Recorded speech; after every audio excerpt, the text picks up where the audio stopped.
Madame, Monsieur, bonsoir. Bienvenue dans ce journal à la une de l'actualité. Hommage au Premier ministre Amadou Gon Coulibaly. Plusieurs pays présentent leurs condoléances à la Côte d'Ivoire. Les messages se multiplient. Le président du Bénin, Patrice Talon, exprime sa compassion à son homologue ivoirien. Il a envoyé le secrétaire général de la présidence reçu hier par le chef de l'État, le président Alassane Ouattara. Tristesse, douleur et amertume, des sentiments visibles sur tous les visages dans la cité du Poro. La dépouille du Premier ministre est arrivée hier à Korogo. Très forte mobilisation de la région pour saluer la mémoire d'un fils, d'un leader.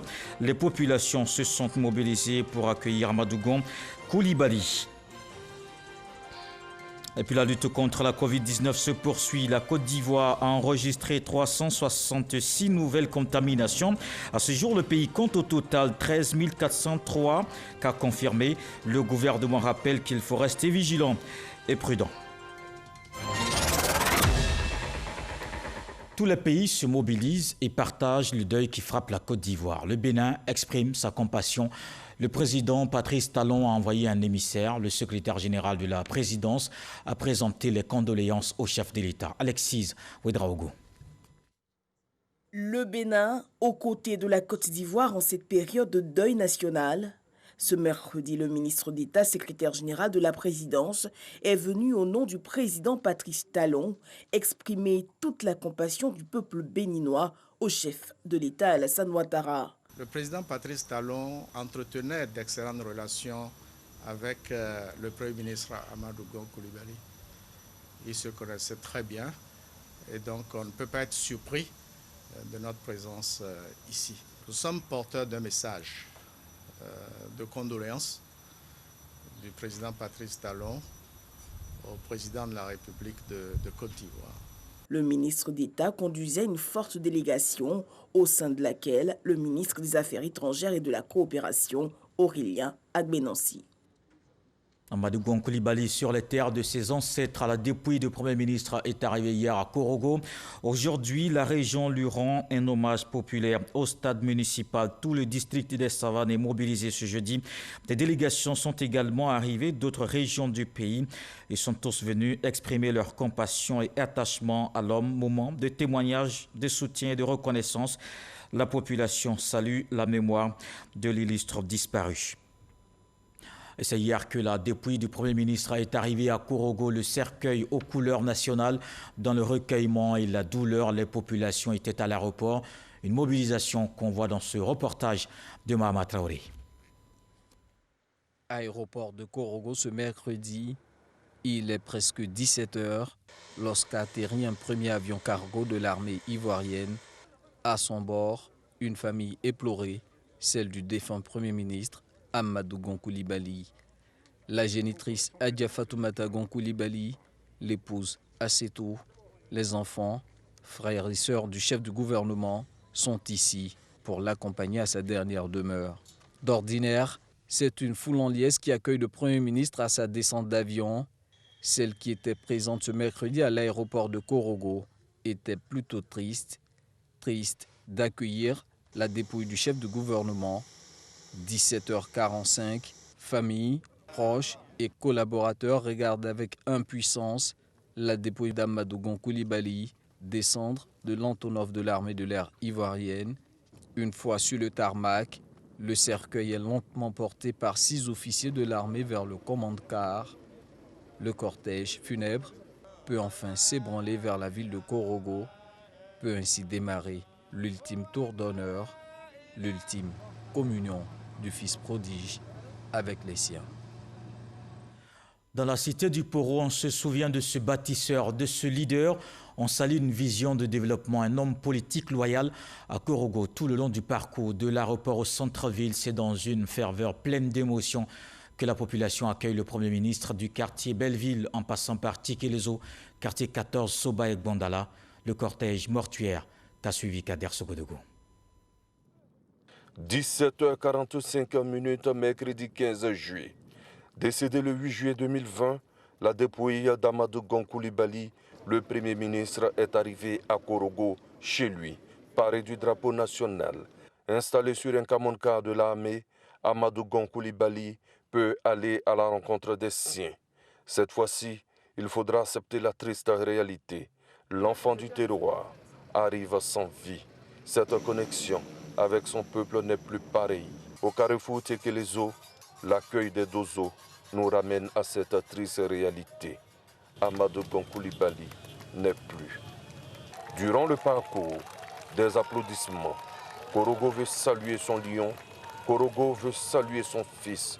Korogo veut saluer cet homme accompli, membre du cercle restreint des initiés au Poro. La tristesse est également au rendez-vous. Des pleurs, des regards hagards. Certains semblent s'interroger sur le futur de Korogo sans son lion, Amadou Gon Coulibaly. Au niveau de la grande mosquée, les mânes semblent se mêler au cérémonial lié au retour définitif de l'enfant prodige. Le ciel s'est assombri et laisse couler quelques larmes. Cela va vite s'arrêter. Depuis le Kamonka, le lion a certainement rugi. De Kadjona à Gondala, en passant par la mosquée Djelisso, les choses gagnent encore plus en intensité. Korogo a toujours ouvert ses bras à son fils. Durant le parcours, vous avez certainement apprécié le bitume, l'éclairage et bien d'autres infrastructures. Amadou Gon Coulibaly aura changé le visage de Korogo. Amadou Gon Coulibaly, le lion, le Poroman, est accueilli en chef jusqu'à sa résidence. Entre émotion et pleurs, sa famille s'en remet à Dieu. C'est lui qui a donné Amadou Gon Coulibaly. C'est lui qui a également repris Amadou Gon Coulibaly. Ainsi soit-il.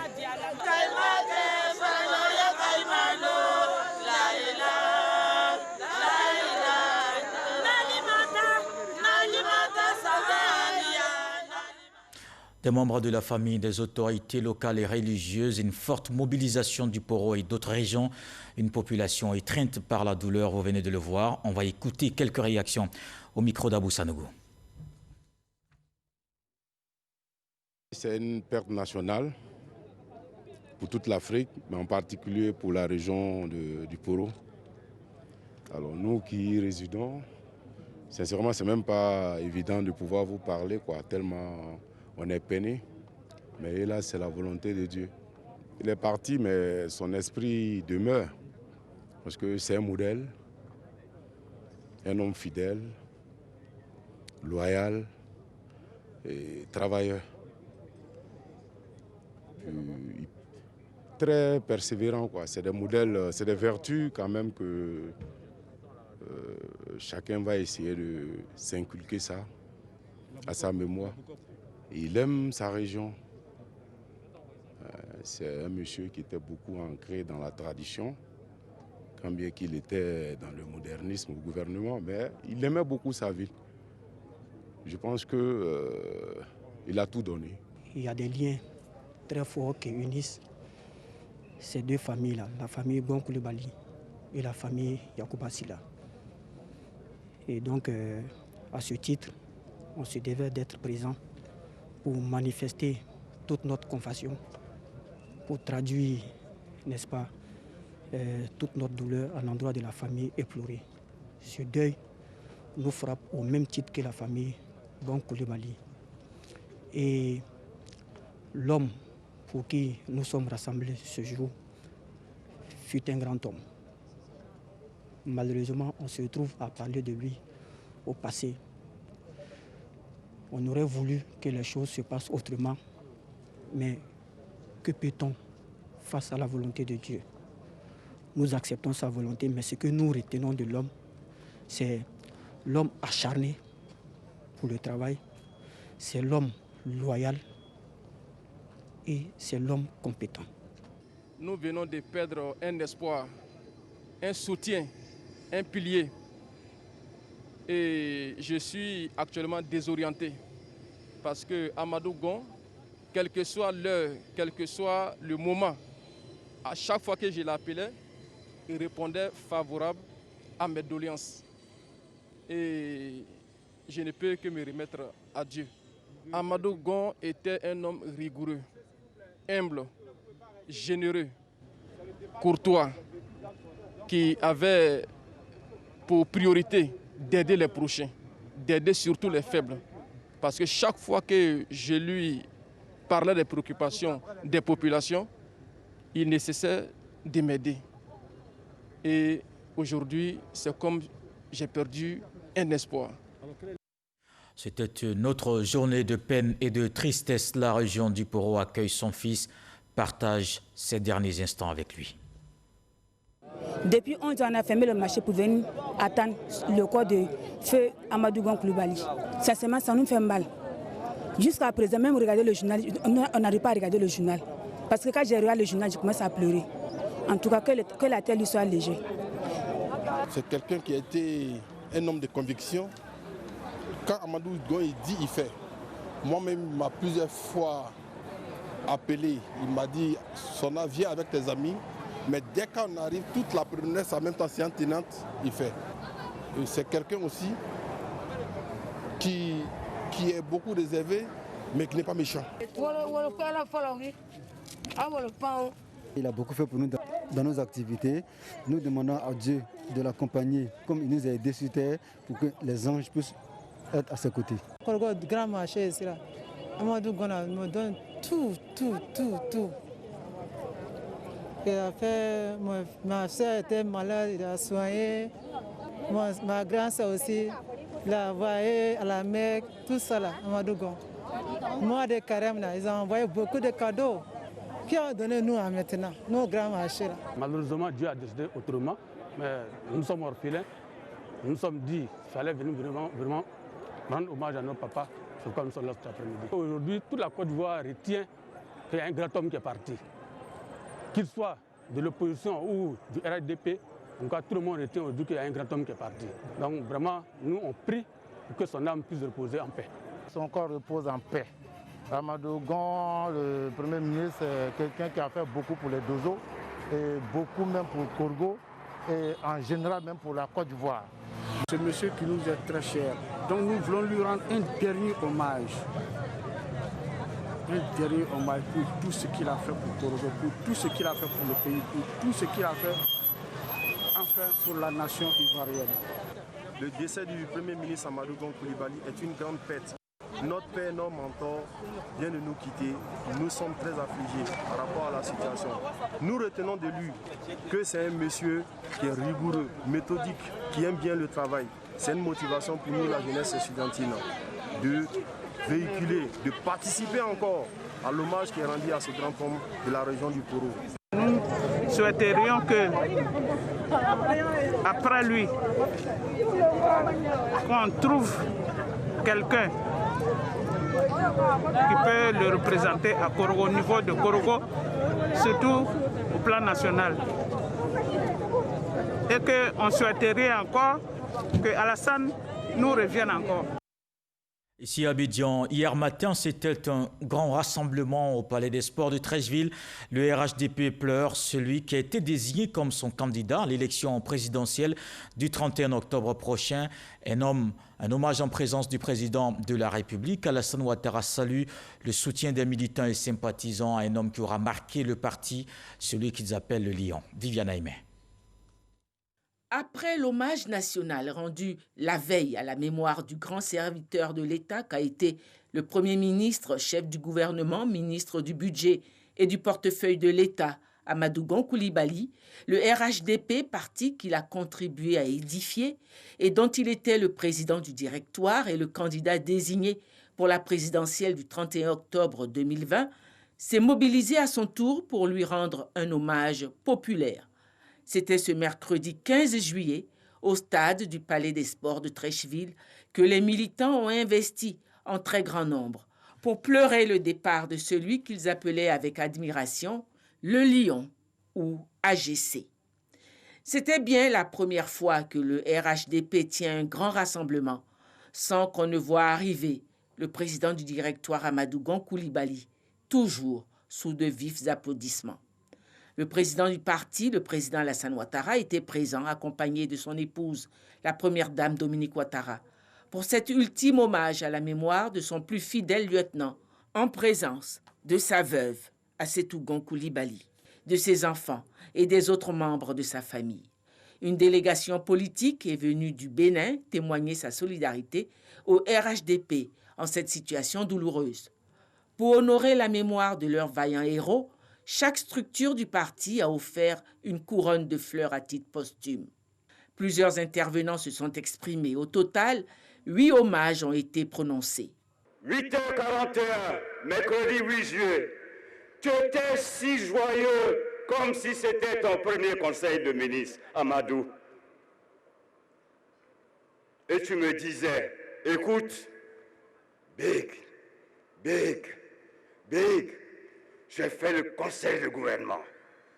Mais la deuxième étape, c'est le conseil de ministre. Big, on se voit à 14h avec Ambak, Archipatrie, pour qu'on fasse le point. Amadou, depuis le 8 juillet, je ne t'ai plus entendu. Mon cher grand frère, je ne t'ai plus entendu. Mais Amadou, où es-tu? Où es-tu, Amadou? Où es-tu aujourd'hui? Tu nous avais bien dit que tu étais venu prendre la place auprès du chief, ton père, Alassane Ouattara. Oui, alors où es-tu, Amadou? Cher grand frère, ils sont tous là pour toi. Supportons notre deuil et n'ayons aucune crainte.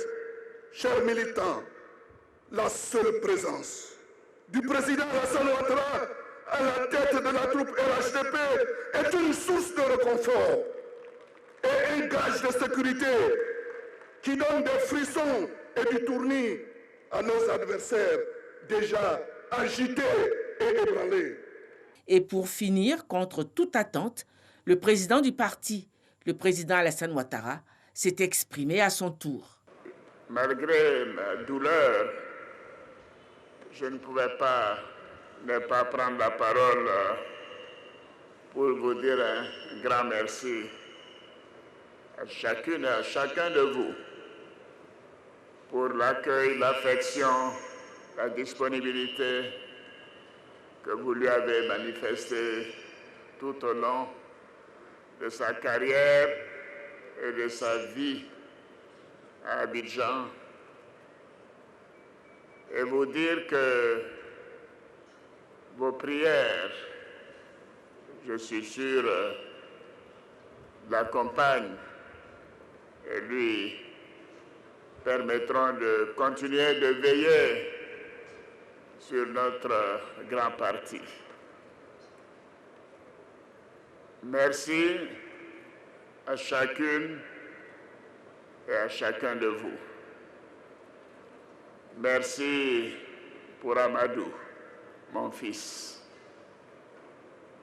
Merci à la famille Gong Coulibaly, à ma grande sœur, Aga Fatoumata Gong Coulibaly, à son épouse, Assetou, à son oncle, Amadou Gong Coulibaly, tous les frères et sœurs, au nom de chacune et de chacun de vous, et au nom de Dominique Ouattara et toute la famille Ouattara, je prends la force de pouvoir vous remercier à nouveau. Je voudrais vous annoncer, avec l'accord de ma grande sœur Aga Fatoumata Gong Coulibaly, de l'âge Madou Gong Coulibaly, du chef de canton, que nous avons arrêté de faire le 40e jour du décès d'Amadou Gong Coulibaly à Korogo le dimanche 16 août. Et il me sera possible de lui rendre un hommage particulier à ce grand homme d'État, ce fils qui m'a dit, malgré sa timidité, sa pudeur devant la nation tout entière à l'occasion de son retour en Côte d'Ivoire. Grand frère, président, je vous aime. Je voudrais terminer en disant à Amadou que, Amadou, je t'aime, moi aussi. Après le Palais des Sports de Treichville, le RHDP devait encore poursuivre son hommage à son héros à l'aéroport de Port-Bouët où la dépouille d'Amadou Gon Coulibaly devait être transportée par avion jusqu'à Korogo, sa ville natale. Les obsèques se poursuivent à Korogo, justement, au stade municipal de la ville. L'hommage des districts du Savane, du district du Savane et des autres régions sœurs. L'inhumation aura lieu demain, vendredi 17 juillet, au caveau familial dans la stricte intimité. Autre chose dans l'actualité, la Cour africaine des droits de l'homme et des peuples a rendu ce mercredi 15 juillet 2020, dans l'affaire Suibi, Gorée, Émile et autres contre la République de Côte d'Ivoire, un arrêt sur le fond dont seulement un résumé est disponible sur son site. La Cour africaine des droits de l'homme et des peuples a estimé que la commission électorale indépendante issue de cette réforme est composée de membres indépendants et impartiaux, que cette CEI est équilibrée dans sa composition et qu'elle jouit d'une indépendance institutionnelle. La Cour africaine a également estimé qu'elle n'a constaté aucune violation en ce qui concerne le droit de participer librement à la direction des affaires publiques, ni en ce qui concerne la question à l'égal accès à la fonction publique du pays. La Cour africaine a par ailleurs déclaré que l'État de Côte d'Ivoire n'a pas violé son obligation d'exécuter l'arrêt qu'elle a rendu le 18 novembre 2016 dans le délai imparti. La Cour africaine est enfin parvenue à la conclusion suivant laquelle les requérants n'ont pas fait la preuve que la loi régissant la CEI ne répondait pas aux normes prévues par les instruments pertinents relatifs aux droits de l'homme auxquels l'État défendeur est parti, en conséquence de quoi elle les a déboutés. C'est fait à Abidjan le 15 juillet 2020. Sidi Temoko Touré, ministre de la Communication et des Médias, porte-parole du gouvernement. Et puis justement, le gouvernement explique cette décision de la Cour africaine des droits de l'homme et des peuples. Le conseiller du ministre de la Justice était hier sur le plateau du journal de 20h. Voici un extrait. Absolument, c'est ce qui ressort de l'arrêt de la Cour. Il faut quand même noter que la Cour a fait deux constatations qu'il est bon de relever. La Cour a estimé que le mécanisme de désignation des représentants des partis et groupements politiques de l'opposition, mais aussi des organisations de la société civile, nécessitait que des mesures soient prises pour que ces partis et groupements politiques, mais aussi les organisations de la société civile, aient un contrôle sur la désignation des personnes qu'elles vont proposer. Là-dessus, la Cour a estimé également que cela ne nécessitait pas une modification de la loi. Le deuxième point qui a été soulevé dans l'arrêt de la Cour, c'est une constatation qui tient à ce qu'il y a eu un grand nombre de présidents de commissions locales qui ont été élus parmi les personnalités proposées par le pouvoir. Et donc la Cour a estimé qu'il y avait une forme de déséquilibre. Ce que la Cour dit, néanmoins, c'est que ce déséquilibre-là n'est pas lié au contenu de la loi, mais plutôt à l'application de la loi. Alors il est clair que dès que des mesures sont prises pour que la loi soit appliquée effectivement, il ne saurait y avoir de déséquilibre. Et donc la loi qui définit la composition de l'organe électoral ivoirien peut être considérée, en tout cas la Cour l'a estimé, cette loi ne viole aucun des engagements internationaux de la Côte d'Ivoire. La Côte d'Ivoire qui reste engagée dans la lutte contre la Covid-19, le pays veut arriver à bout de la maladie.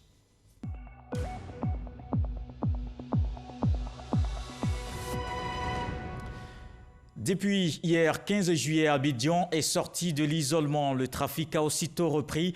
Les premiers voyageurs étaient dans les gares. Les compagnies de transport sont désormais en activité après environ 4 mois d'arrêt, chacun à son rythme. Et vous allez le voir dans le reportage de Walter Amadou Ouattara.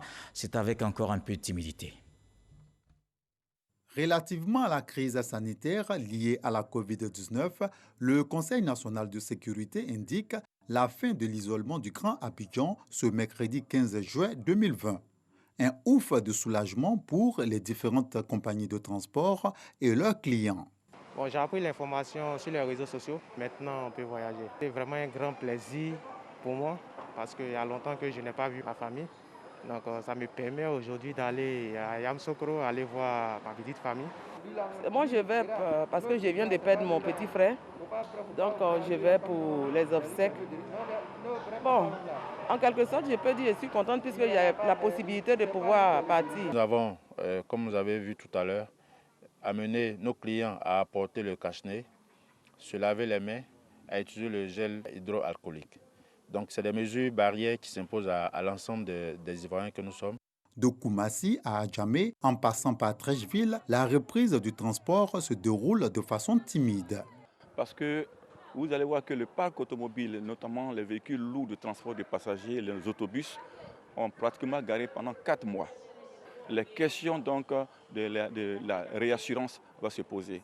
Et puisqu'un autobus ou un véhicule de ce genre-là doit se mettre en route en respectant les dispositions réglementaires, il va sans dire que nous allons voir 2 ou 3 jours où les opérateurs vont prendre le temps donc de se mettre à jour au plan administratif pour reprendre les routes. Les acteurs du système du transport sont conscients que cette reprise des déplacements d'Abidjan vers les villes de l'intérieur ne signifie pas relâchement des mesures barrières. Avec le coronavirus, nous sensibilisons l'ensemble de nos clients qui montent à bord de nos cars, surtout d'éviter les bavardages inutiles dans les cars. Des compagnies de transport ont revu à la hausse leurs tarifs. C'est le cas ici de cette compagnie située dans la commune d'Adjamé qui dessert la ville de Daloa. On a augmenté un peu puisqu'on ne doit plus charger les cars. On a mis 2000 sur les tarifs. Avant, Abidjan-Daloa, c'était 6000, mais maintenant c'est revenu à 8000. On a fait 2 départs, c'est le 3e qui est là. Le Conseil national de sécurité maintient l'état d'urgence jusqu'au 30 juillet prochain et avec cette décision, la fermeture des frontières terrestres et maritimes ainsi que la fermeture des bars, boîtes de nuit et lieux de spectacle. Le CNS rappelle que la pandémie de la COVID-19 n'est pas terminée. Justement, cette fin de l'isolement ne doit pas entraîner le relâchement dans la lutte contre la COVID-19. La pandémie, justement, n'est pas encore terminée, elle est toujours présente. La Côte d'Ivoire a enregistré 366 nouvelles contaminations. À ce jour, le pays compte au total 13 403 cas confirmés. Le ministère de la Santé a fait le point. Le ministère de la Santé et de l'Hygiène publique a enregistré ce jour, mercredi 15 juillet 2020, 366 nouveaux cas de COVID-19 sur 1829 échantillons prélevés, soit 20% de cas positifs, 238 guéris et 0 décès. À la date du 15 juillet 2020, la Côte d'Ivoire compte donc 13 403 cas confirmés, dont 7 146 personnes guéries, 87 décès et 6 170 cas actifs. Le nombre total d'échantillons est de 79 895. Le ministre de la Santé et de l'Hygiène publique rappelle que la maladie est présente sur notre sol et continue sa progression au sein des populations. Il exhorte les populations au respect des mesures barrières, notamment le lavage des mains à l'eau et au savon, et au port du masque dans les lieux publics, afin de nous protéger et de protéger les autres. Et dans cette lutte contre la COVID-19, le gouvernement appelle à l'implication de tous. L'Église catholique invite les fidèles chrétiens à respecter les mesures barrières. C'était au cours du point presse quotidien sur la gestion de la pandémie. Les autorités sanitaires et policières continuent la sensibilisation. Francis Boifo.